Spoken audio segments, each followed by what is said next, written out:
दोस्तों, आज ये सवाल सभी पूछ रहे हैं कि लोग लल्लन टॉप को अब दलाल टॉप क्यों कह रहे हैं। क्या सच में ये पत्रकारिता से सत्ता तक का सफर है या फिर ये सब महज एक इत्तेफाक है? क्योंकि सोचिए, कभी जो पत्रकार सरकार की आंखों में आंखें डालकर सवाल किया करता था, वही आज चुप्पी साधे बैठा हो तो जनता तो सवाल लाजमी तौर पर करेगी कि आखिर कुर्सी से गिरे हैं या फिर पत्रकारिता का लेवल ही गिरा दिया। आदाब, नमस्कार दोस्तों, मैं हूं शफान अंसारी। आज की कहानी सिर्फ एक पत्रकार या एक न्यूज चैनल की नहीं है। ये कहानी है उस पत्रकारिता की जिस पर कभी भरोसा किया जाता था और आज उसी पर सवाल खड़े हो रहे हैं। बात यहाँ हो रही है सीधे साधे आम से दिखने वाले पत्रकार सौरभ द्विवेदी और उनके जाने माने चैनल लल्लन टॉप की। हम सभी इस बात को दोस्तों जानते हैं कि इन दिनों दिल्ली फ्लड्स का मामला हर तरफ सुनाई जा रहा है, देखा जा रहा है। दिल्ली में बारिश ने हाल बेहाल कर रखा है। हालांकि अब थोड़ी जरूर राहत मिल गई है, लेकिन रिलीफ कैंप लगे हुए हैं। मजे की बात यह है कि उन्हीं कैंप में पानी तक घुस गया। न्यूज चैनल्स ने दिखाया कि मिंटो ब्रिज के नीचे पानी नहीं भरा है। आपको इस बिकाऊ मीडिया से दोस्तों दरअसल ये पूछे कि दिल्ली सिर्फ मिंटो ब्रिज तक सीमित नहीं है। दरअसल दोस्तों, पत्रकारिता का सबसे बेसिक उसूल आज तक यही रहा है कि सरकार से सवाल किया जाए, सत्ता में बैठे नेताओं से पूछा जाए कि ड्रेनेज सिस्टम फेल क्यों हो गया। बड़बोली सरकार बोल तो बहुत रही थी, लेकिन तैयारियां मौके पर क्यों नहीं दिखी। लेकिन हमारे होनहार पत्रकार ने बेसिक सवालों को ही टाल दिया। याद कीजिए, एक वक्त वो था जब दिल्ली में केजरीवाल की सरकार थी, तब थंबनेल बना करते थे कि दिल्ली की बाढ़ का गुनाहगार कौन है। और आज जब बीजेपी की सरकार दिल्ली में है तो बस इतना कि राजधानी में बाढ़ कैसे आ गई, ना तो नाम दिया जाता है, ना तस्वीर छपती है, ना ही कोई सवाल किया जाता है। इसीलिए फोटो वायरल भी होने लगती है। लोग पूछने लगते हैं कि क्या अमित शाह जी के साथ किए गए डिनर में नमक ज्यादा था या फिर एक डिनर में ही बिक गए सो कॉल्ड देसी आजाद पत्रकार। क्योंकि अगर गौर करें तो मामला चाहे एसएससी प्रोटेस्ट का हो, वोट चोरी का हो या विपक्षी राज्यों में आई बाढ़ का मामला हो, सभी मामलों पर लल्लन टॉप ने कभी भी कड़ा सवाल करने से परहेज नहीं किया। जब पंजाब और हिमाचल में बाढ़ आई तो थंबनेल पर भगवंत मान की फोटो छपी, कांग्रेस के नेताओं की फोटो छपी और सवाल सीधा किया गया कि सरकार आखिर कहाँ है। लेकिन जब बात दिल्ली की आती है तो दिल्ली आते आते सवाल नरम पड़ जाते हैं। क्या यही वजह है कि सौरभ द्विवेदी अमित शाह के साथ लग्जरी टेबल पर डिनर कर चुके हैं और अब उन्हें अपने सवालों को नरम करना पड़ गया?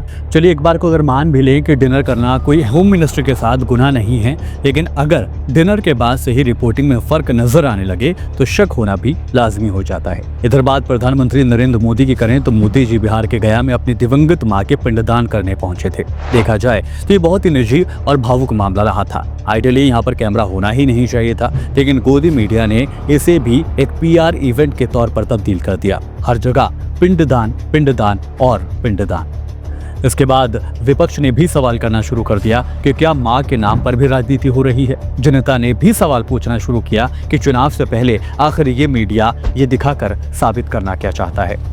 दरअसल दोस्तों, कैमरा कल्चर ने मानो हम सभी के इमोशंस को खत्म सा कर दिया है। आजकल नेताओं का हर काम कैमरे के बिना मानो अधूरा रह जाता है। जब बाढ़ में राहत दी जाती है तो कैमरा आ जाता है, सफाई अभियान चलाया जाता है तो कैमरा आ जाता है, जम्मू कश्मीर विजिट में भी कैमरा नजर आता है, यहाँ तक कि मोदी जी की गुफा में भी कैमरा पहुंच ही जाता है। वहीं हाल ही में हमने देखा कि जब पंजाब पहुंचे थे गृह मंत्री अमित शाह तो उनको कहते सुना गया कि 4-5 लोग और ले आओ ताकि भीड़ नजर आ सके।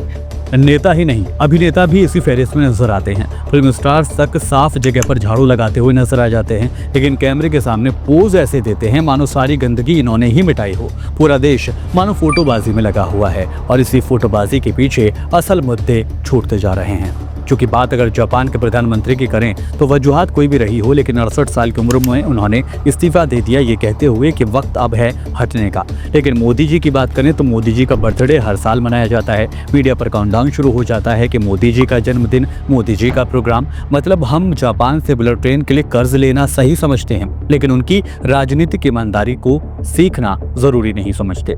खैर, अब वापस आते हैं अपने इसी मुद्दे पर, यानी इन्हीं महाशय पर जो कभी रंग बिरंगे चुन्नी डालकर तीखे सवाल पूछते थे, कभी नेताओं को इंटरव्यू में घेर लिया करते थे।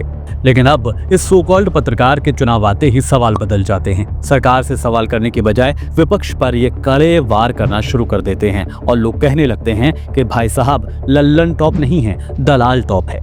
दोस्तों, ये कहानी सिर्फ एक पत्रकार की नहीं है, ये समूची पत्रकारिता की कहानी है जो कभी जनता की आवाज हुआ करती थी और अब सत्ता की ताल पर थिरक रही है। आज सबसे ज्यादा जरूरत है उन आवाजों की जो सच में सरकार से सवाल कर सके, क्योंकि लोकतंत्र की असली ताकत सवालों दिलों में है, ना कि चुप्पी साधने में। अब आप बताइए, क्या लगता है आपको कि पत्रकारिता अब सच बोलने के बजाय सत्ता की मार्केटिंग बन चुकी है? कमेंट में आप अपनी राय जरूर लिखिए। और हाँ, अगर आप चाहते हैं कि हमारा ये छोटा सा चैनल सच सामने लाता रहे और छोटे छोटे इन मुद्दों के जरिए आपको हकीकत से रूबरू कराता रहे, तो हमारे चैनल को सब्सक्राइब जरूर कर लें, क्योंकि ऐसे वीडियो हम इस पर बनाते रहते हैं। फिर होगी मुलाकात, तब तक के लिए रखिए अपना ख्याल। नमस्कार।